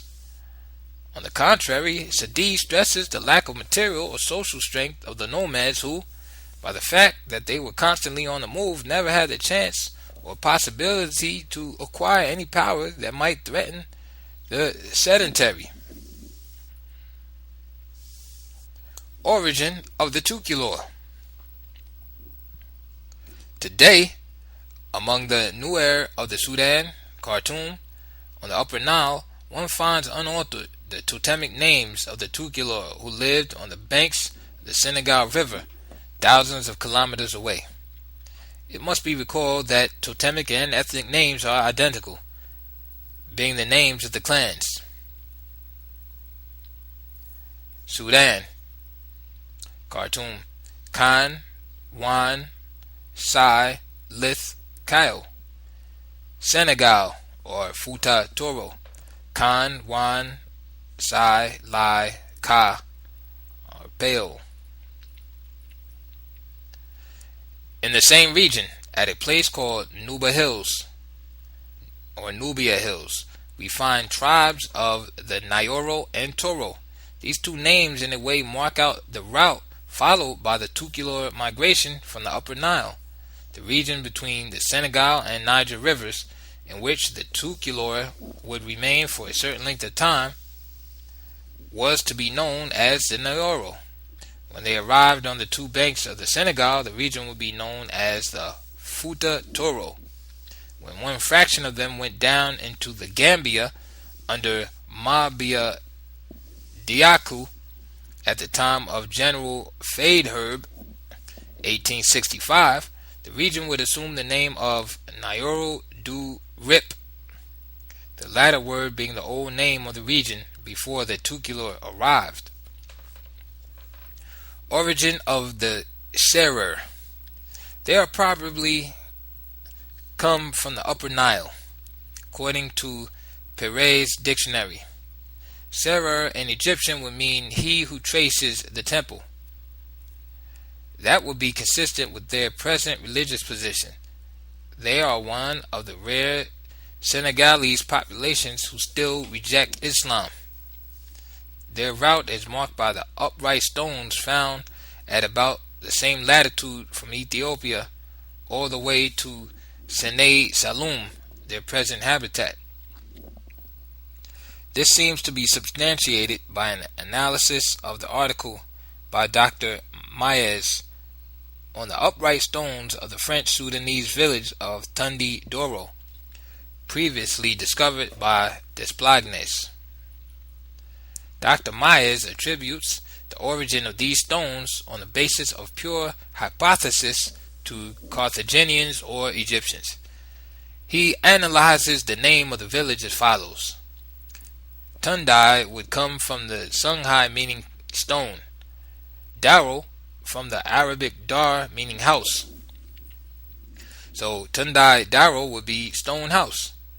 This analysis would be valid and acceptable only if these stones represented houses, or if one could find that in one way or another they suggested houses. But this is not the case. They are described as follows. They are monoliths, cut in the shape of a phallus, usually with the head, glands well delineated. The grooves follow the lines of the glands, and the pouch is depicted by rounded bulges whose longitudinal folds resemble those of the scrotum. Other smaller stones are not phallus-shaped, deprived of rounded protuberances, with the triangle outlined in the form of a pubis. By the union of the lower two-thirds with the upper third, they seem instead an attempt to represent the female organ. The author thinks this might have been a cemetery. That would seem likely if any bones were found beneath the stones, but there are none. The author himself recognizes this problem. The stones might rather be linked to an agrarian cult. They symbolize the ritual union of sky and earth to give birth to their daughter, vegetation. According to archaic beliefs, rain was the water impregnating the earth. Mother goddess sent down by the sky, Father God, a celestial god who became atmospheric with the discovery of agriculture, according to Mircea Eliade. The vegetation that grew out of this union was a divine product, whence the idea of a cosmic trinity, which, through a series of successive incarnations, would evolve into the Christian trinity of Father, Son, and Virgin Mary, later replaced by the Holy Spirit, by way of the triad Osiris, Isis, Horus. Same must produce same. Therefore, they carved in stone the two sexual organs so as to invite the divinities to couple and bring about the growth of the vegetation that supported the life of the people. Thus, it was a need to ensure his material existence which drove man to such practices. The vital impulse in archaic materialism could be expressed only in this transposed form, disguised as metaphysics. The present inhabitants of the Tundai Daro region are not responsible for the erections of these stones, nor are their ancestors. According to the author's research, we can therefore assume that the Serer Wolofs before Islamization went through such a stage. The Serer still have the same cult of the upright stones. In Bakri's time, the inhabitants of the upper Senegal River planted pestils, which were used as altars for libations and were called in the vocabulary of the times Dekur. Dek in Wolof meaning anvil, and Kur pestle. But Dek could also be taken to mean altar in the sense of a receptacle, which is indeed its basic meaning. But the analysis of Tundai Daro and Wolof is even more interesting. Tund equals hill. Daro equals sexual union in the ritual sense. This was euphemistic. The vowel I makes it plural. Tundai Daro, in present-day Wolof means precisely hills of union. That is so because these rites took place on high places, mountains or hills, considered sacred because they represented the point at which the sky and earth seemed to touch. The idea of the center of the world, as in Jerusalem, the Kaaba or Mecca, the sacred mountain of the Mongol shaman. This idea is corroborated by the fact that the village of Tundai Daro does indeed stand against hills of reddish sandstone. The excavations so far done in the area confirm the idea to the extent that the tumuli, studied are not of too recent date in relation to the Serer migration. The latter's funeral materials and burial rites were the same as those of the ancient Egyptians and the emperors of Ghana. The deceased was buried more or less luxuriously, depending on the wealth of the family, and laid on a bed. Around him were disposed all the usual domestic objects he used in daily life, and even a rooster to wake him in the morning. He was probably even mummified in the beginning, for apart from the Angola, where mummification is still practiced, we know from Sadi that Sunni Ali, the Songhai sovereign who was closest to the old pre-Islamic traditions, was mummified. It should then be possible, through further digs, to find the road followed by the Serer from the Upper Nile. The sacred city of Kaon, which they founded on arrival in the Sine Salum, seems to have been a replica of a city of the same name in ancient Egypt. We know that there are even Egyptian hieroglyph texts called, quote, from Kaon, end quote, because they came from that city. The Serer, heavenly god whose voice was the thunder, was called Rog, which is often complemented by Sen, a national epithet, typically Serer. Rog suggests Ra. Shar is also a widely used Serer name. It designated the nobility of ancient Egypt. A linguistic variant of the same word, San, designated the nobility of the Sudan, whence Sankore, which was the neighborhood of the nobles in the city of Timbuktu, where the famous university mosque of Sankore was built. We know that some pharaohs of the 3rd dynasty had the name of Sar, whereas Per Ibsen and Osorter Sen, or Senwart Sesostris, were pharaohs respectively of the 1st and 16th dynasties.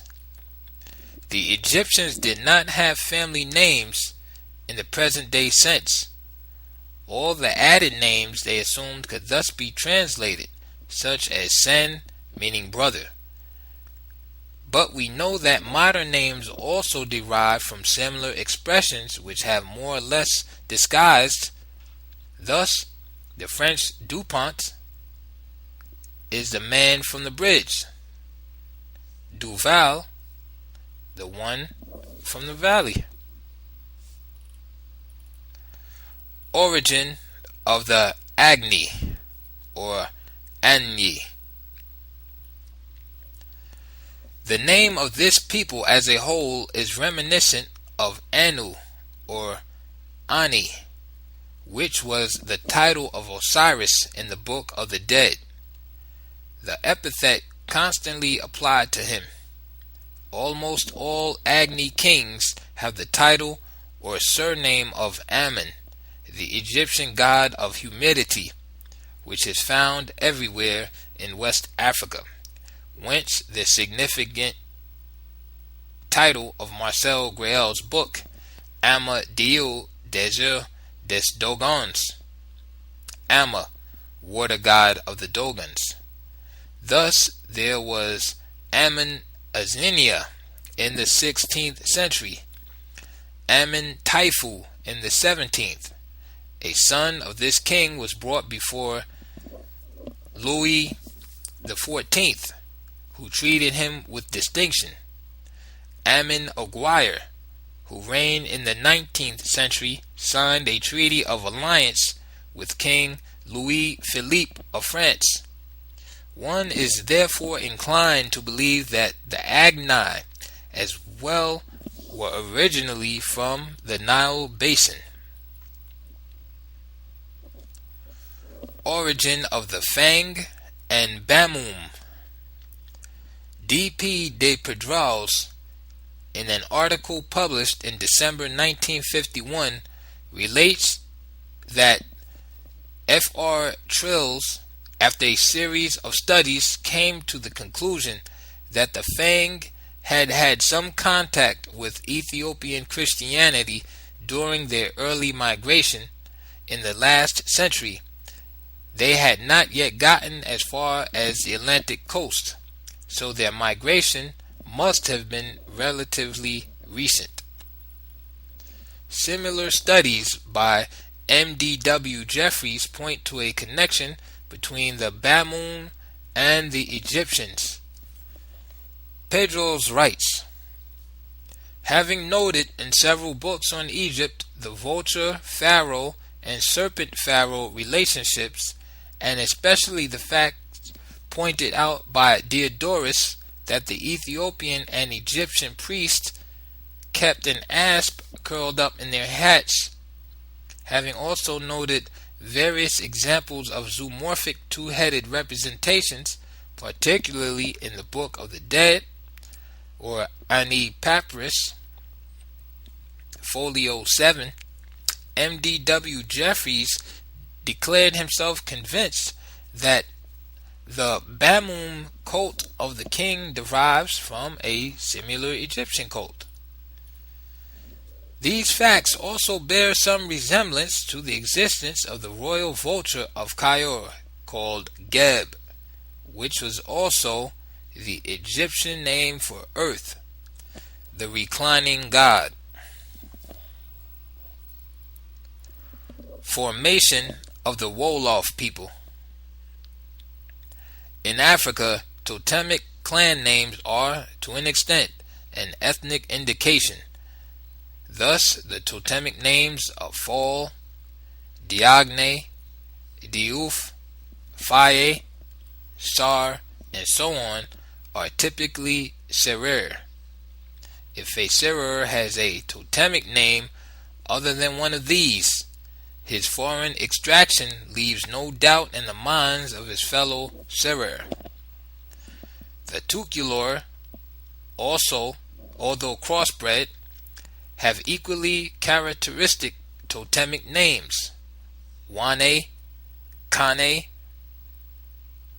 Diallo, Sai, Lai, and so on. Peo names are essentially Ka and Ba, where Sao is more likely to be Laobc. Toure is a Songhai name, Sise a Sarkole name, and so on. Yet the Wolofs have no other totemic names than these, while recognizing that they are clanic names typical of the above-mentioned peoples. Beyond these names, there are other Wolof names which are of Sara or Congolese origin.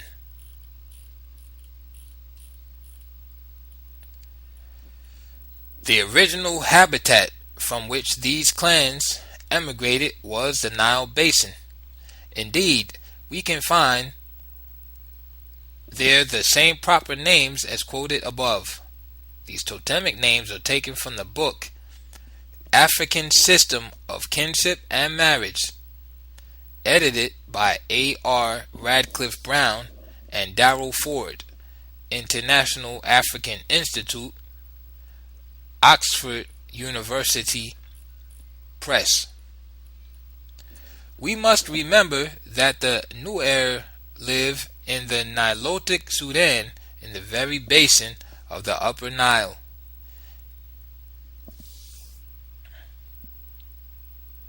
These two lists of comparative proper names are more instructive than many pages of literature.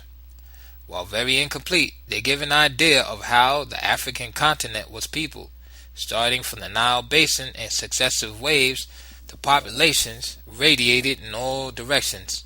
Some peoples, such as the Seror and the Tuculor, seem to have gone directly to the Atlantic Ocean, while others stopped in the Congo Basin and the region of the Chad, with the Zulus going as far as the Cape.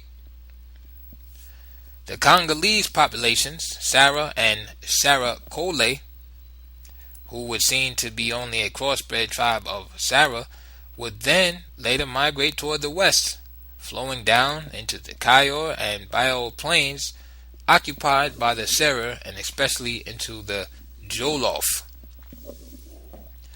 The fact that in what was once French West Africa, the name of the primitive totemic clan should still be borne by isolated individuals, lost in a heterogeneous mass, corresponds to a relative emancipation of the individual from the primitive community. In fact, successive migrations finally disintegrated that fraction of the clan which had broken away from the mother branch. The Tariq-es-Sudan mentions the tribe of the Wolofs and describes their virtues. It also mentions the existence of a tribe called Adior or Adjor. But Sadi must certainly have related these facts on the basis of hearsay, for the Wolofs, despite what he thought, were not Peols. The review of ethnic names proves that. So do their languages. Likewise, the Adiors, inhabitants of the Cayor, were not Berbers. Adior and Wolof are one and the same thing, which Sadi had no idea of. The Adior are one of the blackest peoples of Africa. Their language, Wolof, has no connection whatever with Berber. According to the Tariq el-Fatah, an Israelite minority also lived in the bend of the Niger, region of Tenderma, and had made a specialty of cultivating vegetables watered with fresh well water instead of river water. This event must have been within the first millennium of the Hegira, but the date cannot be determined with precision. The Askias and Sunnis are of the same origin. They are neither Berbers nor Yemenites, but originate in the Upper Senegal, according to the investigation made by Kati at the time. The father of Askia Muhammad was named Alum Silla and came from the city of Silla on the Upper Senegal. His mother, Kasai, was also an autochthon. Sunni Ali also came from the Upper Senegal.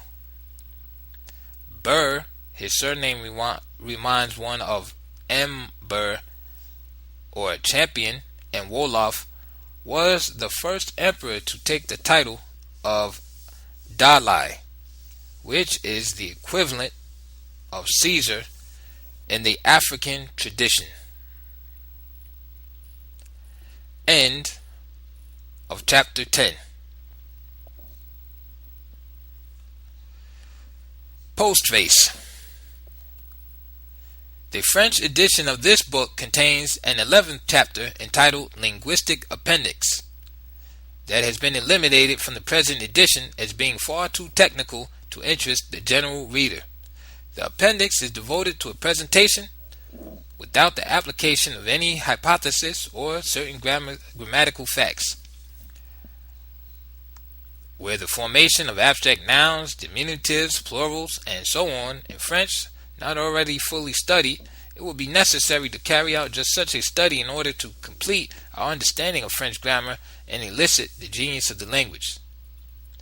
If, as a result of that study, it were found that the rules established recurred almost without change in other Indo-European languages in a systematic fashion, this would lead to the conclusion that there was a fundamental kinship within the language group.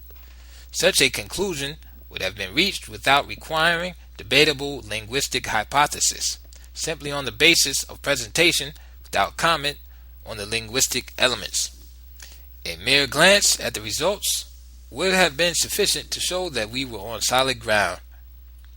We have undertaken a similar study concerning Wolof, Serer, Peo, Tuculor, and Sara. In attempting to complete the Wolof grammar beyond what had already been done, we were able to establish rules for the formation of substantives, abject nouns, diminutives, and plurals, as by the change of an initial consonant. We also made a very complete study of the lingering question of class languages and their verb forms. We found that the same laws recurred in Serer, Peo, and Tuculor, whence rules which permit the passage from one of these languages to the others in a systematic fashion. But it is the study of these class languages that truly led to the revelation of the genius of African languages of this type. The conclusions drawn therefrom then have sociological and ethnological significance to the extent that they allow us to use the language as a basis for understanding the mentality of the people. Those readers wishing to delve further into this aspect of the subject are advised to refer to the Revised French edition, L'Afrique Noire Precolonial, published by Présence Africaine.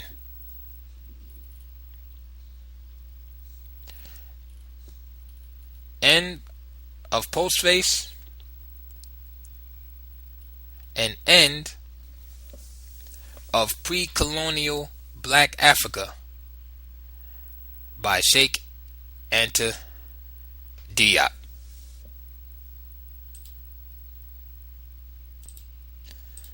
Note: the author had proposed the holding of 5 colloquia within the framework of the UNESCO project of General History of Africa to carry forward African research. 1. The peopling of Egypt.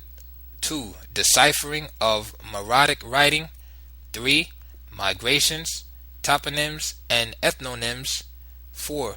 Specific causes of the detachment of the Iberian Peninsula at the dawn of modern times. And 5. Air cover of Africa. The first 4 of these have been held. This concludes our reading of Precolonial Black Africa by Cheikh Anta